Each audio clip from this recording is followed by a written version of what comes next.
ඒ කවුද මම මේ සිවිල්ම ගහපු එක? ඈ? අර බලපන්කො පට්ට ඇදයි මූ වෝටර් ලෙවල් බලලා නැද්ද ඔකද? බිමත් එක්ක ඇදයි. මීයා බලපන් මීයා මල්ලි ස්ක්‍රූප්නිය ගනින්කෝ. ඒ ස්කූල් නේද දැන්? හරකෝ මම මෙතන විශේෂ වැඩක් තමයි අමාරුවෙන් කර කර ඉන්නේ. හරකෙක් වගේ දොඩවල මෙතන කන්න එපා වද දෙන්න එපා. ඒ 20 එක වැඩ ගන්නද මේ මුකේ මුට පාඩු වැඩේ කරන්න තියන්කෝ. ඔය නියනේ හරි දුන්නා. අම්මට උඩු මේ මොකද්ද බා? අඩු මරු බාන්නේ නේ බම් මේක. ඈ? දී පොඩි තඩි.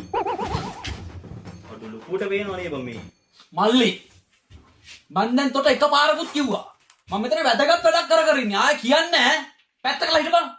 පොඩ පාඩි ඉදහකුගේ වැඩේ කරන්න දීලා ඈ කරදර කරන්නේ. මේ මන්නම් කියන්නේ මචං ආයතනයක සේවකයෙක් වුණාම ස්වාමියාට කී කරු වෙන්න ඕනේ.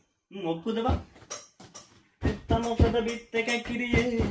ආතා වෙත්ත මොකද බිත් මේ ඔබ වැක්සින් එක ගහුවද බං? ඈ අවිද්දද? උඹ හොඳ බුද්ධිමත් පුරා. ඔය ඉන්ජෙක්ෂන් එක ගහ ගන්න ඕනේ.